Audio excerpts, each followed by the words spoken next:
Hi guys, तो कैसे आप सब लोग। तो जैसे कि आप लोग जानते होंगे कि हमने जो फास्ट फूड की शॉप खोल रखी है, जो कि मैंने मेरे भाई के लिए खोली थी। इसका रीज़न ये था कि वो उसका जो पुराना काम था वो चल नहीं रहा था, तो इस करके मैंने ये शॉप खोली थी। अभी मतलब एक काम कर रहा हूँ इस पर, धीरे धीरे मैं उसने हैंड ओवर कर दूँगा। तो आज के ब्लॉग में मैं आप लोगों को बताने वाला हूँ तो हमारी शॉप को मतलब हमने पूरा कंप्लीट करने में कितने रुपए लगे हैं। मतलब कि बेसिकली इतना कि हाँ, हम यहाँ पर काम करने लग गए। वो चीज़ हमें करने में कितने रुपए लगे हैं, इस पर कितने रुपए की क्या क्या चीज़ आई है, तो इस व्लॉग में आज आप लोगों में वो बताने वाला हूँ। बेसिकली अभी हमारी शॉप है जो वो सिर्फ 2 घंटे के 1.5 घंटा 2 घंटे खुल पा रही है, क्योंकि अभी है जो गाँव में लाइट रहती नहीं है, क्योंकि गेहूं का सीज़न आया हुआ है। कहीं पर स्पार्किंग वगैरह होगा, आग वगैरह लग जाए, तो इसलिए लाइट नहीं रहती है।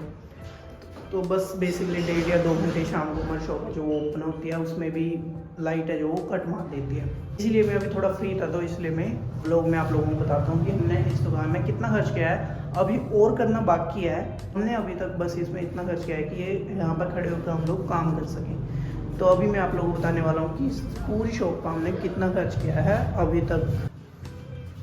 तो सबसे पहले मैं बात करूँ इस टेबल और इस फ्रिज की, तो ये दोनों चीज़ है जो ये हमने घर से ही अरेंज की है। इन पर हमारा कोई पैसा नहीं लगा है, मतलब कि घर वालों को लगा है, लेकिन अभी इन्हें हम बाहर रखते हैं। तो ये सबसे पहले जो हमने ये लगवाए थे, जो ये बैनर लगवा रखे हैं, इसका हमने बेसिकली पेंट नहीं करवाए थे, बैनर लगवाए थे। इन पे खर्चा आया था हमारा 6,500 रुपये। और फिर आता है हमारा काउंटर, जिस पर कि हम लोग काम करते हैं, जिस पर मतलब ये रखा हुआ है और सामान बनाने वाला। तो ये काउंटर हमारा बन गया, तैयार हुआ था लगभग 27,000 रुपये का, और 400 रुपये इस पर ट्रांसपोर्ट का खर्चा आया था। और गाइस, जो हमने बैठने का सीटिंग रखी हुई है हमारी शॉप पे, तो वो तकरीबन ये वाली सीटिंग तकरीबन आई थी 7300 रुपये की आई थी।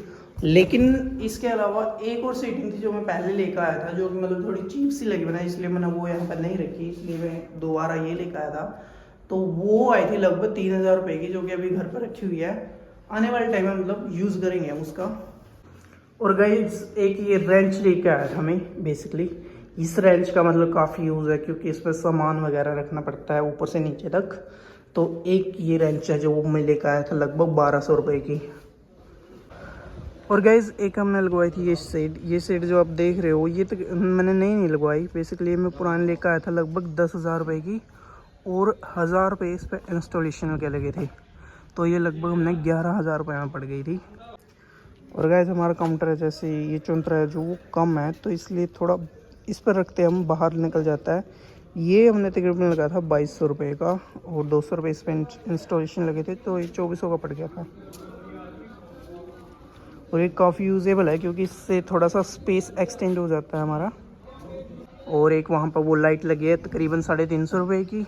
और गाइज, एक ये फ़ैन हो गया, और 2 ये बल्ब हो गए। बेसिकली 2 ये बल्ब 240 रुपये के, 120 रुपये के बल्ब थे, और लगभग 1,500 रुपये के आसपास का ये पंखा था। और गाइज, सेकंड पे आता है हमारा ये फ्रायर। बेसिकली ये बहुत यूजेबल आया हमारे। तो ये फ्रायर ये जो आया था 2,500 रुपये का। और ये ड्रिलर है जो क्रॉम्पटन का, ये आया था 4,500 रुपये का। और ये चीज़ हमें मिली थी, ये बेसिकली ओवन है, मतलब कि तंदूर है, इलेक्ट्रिक तंदूर, जो कि ग्लैन कंपनी का है। और ये हमें मिला था लगभग 4,200 रुपये का। इस 700 रुपये का हम हमारे शॉप के लिए मंदिर लेकर आए थे। और ये मूर्तियाँ जो मेरी सिस्टर लेकर आई थी, वो हमने इसके अंदर रख रखी हैं। और ये मंदिर जो हमें पड़ा था, वो पड़ा था लगभग 700 रुपये का। और गाइस, जो और बर्तन वगैरह थे, मतलब जिनमें हम यूज़ वगैरह करते हैं, जैसे कि ये बॉक्स वगैरह हो गई, और ये टोकरियाँ वगैरह हो गई, और जो भी बर्तन है, मतलब जो बर्तन यूज़ करते हैं, कौनसा वगैरह, मतलब चिमटी वगैरह, वो सारे के सारे जो बर्तन थे लगभग 10 से 15,000 के बीच में वो आए थे। तो 15,000 रुपये का लगभग वो लगा लो कि हाँ, वो पूरा का पूरा ऑल ओवर उसमें हो गया। जो छोटी छोटी चीज़ें, जो बड़ी बड़ी चीज़ें थी, मतलब सारे के सारे को मिला के लगभग ये सारे के सारे बर्तन वगैरह थे, वो 15,000 रुपये के आए थे हमारे। और गाय, जो छोटा मोटा सामान था, जैसे जो डस्टबिन वगैरह और चीज़ें थी, वो भी इस 15,000 के अंदर ही कवर हो गई हमारी। और गाइज, एक जो हमारा इस शॉप पर खर्च आया था कि हमने एक इलेक्ट्रिसिटी कनेक्शन चाहिए था। वो जो कनेक्शन था वो हमने पड़ा था लगभग 5,000 रुपये का। 5,000 रुपये में लग गया था वो हमारे। तो एक 5,000 रुपये वो लगे थे। और गैस अभी हम धीरे धीरे वो सामान जोड़ रहे हैं इसके अंदर, क्योंकि हमने एक डीप फ्रीजर चाहिए। डीप फ्रीजर इसलिए चाहिए क्योंकि काफ़ी सारा सामान है जो वो उसके अंदर सेफ रहेगा, मतलब कि दो तीन दिन का सामान है जो लेकर हम इकट्ठा रख लेंगे उसमें, इस जिससे डेली के डेली हमें शहर नहीं जाना पड़ेगा और जो हमारी फ्यूल कॉस्ट है वो भी बचेगी।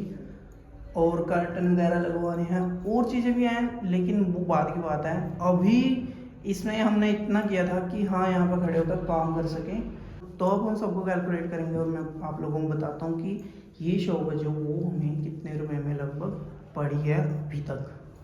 और सामान भी लेकर आना है वैसे, लेकिन वो बाद की बात है। जैसे डीप फ्रीज हो गया, कर्टन्स वगैरह हो गए, एसी का देखेंगे लगवाना है कि नहीं लगवाना है, वो बाद की बातें है। अभी तक जो हमने इस पर खर्च किया है वो मैं अभी आप लोगों को कैलकुलेशन करके बताता हूँ। तो गाइस हमने सारा का सारा लिख लिया है कि हमने कितने रुपए क्या क्या चीज़ पड़ी है, तो अभी हम इसकी कैलकुलेशन करने वाले हैं। तो मैं कैलकुलेट करके बताता हूँ आप लोगों को। तो गाइस लगभग हमने कैलकुलेशन कर लिया है और लगभग 87,890 रुपये का खर्चा आया हमारी शॉप को खड़ा होने में। और जिसमें कि 10,000 रुपये वो ऐड कर लो जो कि मैं सामान लेकर आया था, जैसे कि मतलब पेटीज वगैरह, पिज़्ज़ा वगैरह का जो सामान था वो लेकर आया था। शुरुआत में मैं लगभग 3-4 हज़ार रुपये का एक बार लेकर आया था और 4-5 हज़ार रुपये का एक बार लेकर आया था, मतलब कि लगभग 10,000 रुपये खर्च वहाँ पर हो गया होगा।